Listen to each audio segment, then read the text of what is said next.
رب نے سچ فرمایا ہے، ان اوہن البیوت لبیت العنکبوت، سب سے کمزور گھر تو یہ مکڑی کا ہوتا ہے۔ مکڑی نہیں بناتی جالے سے اپنا گھر بناتی ہے، یہ کوئی تکڑا ہے، یہ کوئی تکڑا گھر ہے؟ اللہ تو سمجھانے کے لیے بیان کرتا ہے نا۔ تو اللہ تعالیٰ جو بیان کرتا ہے تو ایمان والے کہتے ہیں یہ حق ہے ان کے رب کی طرف سے۔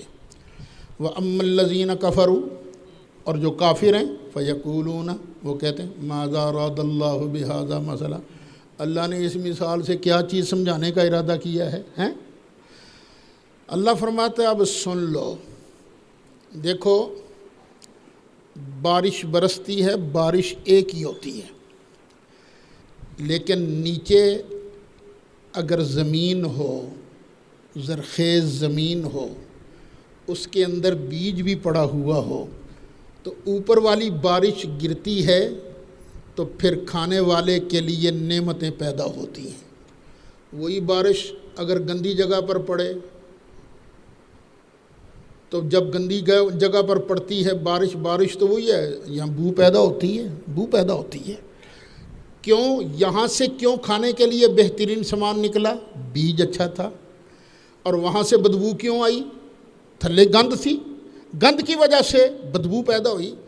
بارش کا قصور نہیں ہے، قصور ہوتا ہے اندر ہے کیا چیز۔ تو سن لو، یضل بہ کثیرا ویہدی بہ کثیرا، یہی مثالیں دے کر، یہی چیزیں بیان کر کے، اسی قرآن کے ذریعے، اسی مثال کے ذریعے اللہ کئیوں کو ہدایت دیتا ہے اور کئیوں کو گمراہ کرتا ہے۔ لیکن یہ گمراہ ہوتا کون ہے؟ کس کو گمراہی ملتی ہے؟ جس کے اندر گند ہوتا ہے، جس کے اندر بیج ہونا شاندار، تو وہاں سے پھل اگتا ہے، پھول اگتا ہے۔ وَيَهْدِي بِهِ كَثِيرًا وَمَا يُضِلُّ بِهِ إِلَّا الْفَاسِقِينَ، اور اللہ اس مثال کے ذریعے یا اس قرآن کے ذریعے صرف نافرمانوں کو گمراہ کرتا ہے جن کے اندر گند ہے۔ وہ گمراہ کون ہیں؟ الذین ینقضون عہد اللہ من بعد میثاقہ، جو توڑتے ہیں اللہ کے ساتھ عہد کو پکا کرنے کے بعد۔ اللہ کے ساتھ ایک پکا عہد کر لیا، پکا عہد کرنے کے بعد اس کو توڑ دیا، اللہ کے ساتھ بھی بے وفائی کی۔ وَيَقْطَعُونَ مَا أَمَرَ اللَّهُ بِهِ أَن يُوصَلَ وَيُفْسِدُونَ فِي الْأَرْضِ، اور ان کو اللہ گمراہ کرتا ہے جو توڑ دیتے ہیں اس تعلق کو جس تعلق کے جوڑنے کا اللہ نے حکم دیا ہے۔ وَيَقْطَعُونَ، اور وہ کاٹتے ہیں، ما امر اللہ، اس چیز کو، ما امر اللہ بھی، جس چیز کے بارے اللہ نے حکم دیا ہے، ان یوصل، کہ ان کو ملایا جائے، ویفسدون فی الارض، اور زمین میں فساد پیدا کرتے ہیں۔ سچا مومن وہی ہے جو اللہ کے ساتھ کیے ہوئے عہد کو نبھائے۔ اللہ نے عالم ارواح میں ہی ہم سے ایک عہد لیا تھا، ہم سب سے۔ کیوں بھئی؟ الستو بربکم، کیا میں تمہارا رب ہوں کہ نہیں ہوں؟ اس وقت میری روح بھی موجود تھی، آپ کی روح بھی موجود تھی، سب نبیوں کی روحیں موجود تھی، سرکار کی روح مقدس بھی موجود تھی۔ اللہ نے فرمایا الستو بربکم، کیا میں تمہارا رب نہیں؟ تو سب سے پہلے حضرت سیدنا امام باقر فرماتے ہیں، سب سے پہلے نبی کریم علیہ السلام کی روح پاک نے جواب دیا بلا، کیوں نہیں یا اللہ، تو ہی ہمارا رب ہے۔ کیونکہ سرکار سب سے پہلے بولے تھے نا، اس لیے بھی سرکار کو اول کہا جاتا ہے۔ سرکار اول ہیں، کیوں؟ نور بھی سب سے پہلے پیدا ہوا، اور جب اللہ نے عہد لیا تھا تو باقی بعد میں بولے، سب سے پہلے جواب نبی کریم علیہ السلام نے دیا تھا۔ وَيَقْطَعُونَ مَا أَمَرَ اللَّهُ بِهِ أَن يُوصَلَ، پھر اللہ نے حکم دیا ہے بھائی بھائی بن کے رہو۔ لیکن کئی لوگ ہیں خام خواہ لڑتے ہیں، شرارتیں کرتے ہیں، اور رشتہ داروں کا خیال نہیں کرتے، کبھی اس کا حق مار، کبھی اس کا حق مار، کبھی اس کی ہتک کر، کبھی اس کی ہتک کر۔ تو یہ لوگ ہیں جن کو پھر اللہ گمراہ کرتا ہے۔ بنتے حافظ ہیں، بنتے قاری ہیں، بنتے مولوی ہیں، لیکن جب اللہ کے ساتھ کیا ہوا وعدہ توڑا، رشتہ داریوں کو توڑا، تو پھر ایسے لوگوں کو اللہ گمراہ کرتا ہے۔ وَيُفْسِدُونَ فِي الْأَرْضِ، اور وہ زمین میں فساد کرتے ہیں، اولئک هم الخاسرون، یہی لوگ ہیں خسارہ پانے والے، گھاٹا پانے والے۔ یہاں آپ کو ایک اور پرلطف بات سناتا ہوں۔ شیعہ حضرات ویسے تو بڑا دعویٰ کرتے ہیں کہ ہم سے بڑا محب اہل بیت کوئی نہیں، دعویٰ یہ کرتے ہیں، لیکن حقیقت کیا ہے؟ یہ ہے میرے ہاتھ میں تفسیر قمی، شیعہ حضرات کی معتبر تفسیر ہے۔ وہ اللہ نے فرمایا نا، ان اللہ لا یستحیی ان یضرب مثلا ما بعودہ، کہ اللہ مچھر کی مثال دینے سے بھی نہیں شرماتا، حیا نہیں فرماتا، دیتا ہے مچھروں کی مثال۔ اب ان کی تفسیر میں لکھا ہے، پتہ ہے مچھر کون ہے اور مچھر سے اوپر والی چیز کون سی ہے؟ عن عبداللہ علیہ السلام، حضرت امام جعفر صادق سے روایت ہے، ان ھذا المثل ضربہ اللہ لامیر المؤمنین علیہ السلام، یہ اللہ نے کہاوت بیان کی ہے حضرت امیر المؤمنین علی مرتضیٰ علیہ السلام کی، فالبعودۃ امیر المؤمنین علیہ السلام، تو مچھر ہیں حضرت علی مرتضیٰ، وما فوقہا رسول اللہ صلی اللہ علیہ وسلم، اور مچھر سے اوپر والی چیز ہے نبی کریم علیہ السلام۔ توبہ توبہ، ہم اہل سنت حضرت علی کو مچھر کہتے ہیں؟ نہیں، ہم تو کیا کہتے ہیں؟ علی شیر خدا ہیں، علی تو مولا ہیں، مولا علی ہیں۔ سرکار کے دین میں یہ نہیں چلتا کہ سرکار سے پیار کرو حضرت علی سے پیار نہ کرو، نہ، فرمایا من کنت مولا ہو فہذا علی مولا، اور مجھ سے پیار کرنا ہے تو میرے علی سے بھی پیار کرنا ہوگا۔ یہ حضرت علی کو مچھر قرار دینا، یہ کون سی محبت کی بات ہے؟ یہ محبت کی بات نہیں، وہ تو شیر خدا ہیں، اسد اللہ ہیں، اللہ کے شیر ہیں، اسد و رسول ہی، اللہ کے پیارے رسول کے شیر ہیں۔ آگے اللہ فرماتا ہے، کیف تکفرون باللہ وکنتم امواتا، دھیان سے سننا اس کو ذرا، تم کیسے اللہ کا انکار کر سکتے ہو؟ تمہاری اپنی پوزیشن کیا ہے؟ وکنتم امواتا، تم تو پہلے بے جان تھے ہی کچھ نہیں۔ کیا تھے تم پہلے ہم لوگ کیا تھے؟ کچھ بھی نہیں۔ هل أتى على الإنسان حين من الدهر لم يكن شيئا مذكورا، انسان کچھ بھی نہیں تھا پہلے، پھر اللہ نے کیا کیا؟ فأحياكم، پھر تمہیں زندہ کیا، اور زندہ کہاں کیا؟ ماں کے پیٹ میں۔ کب؟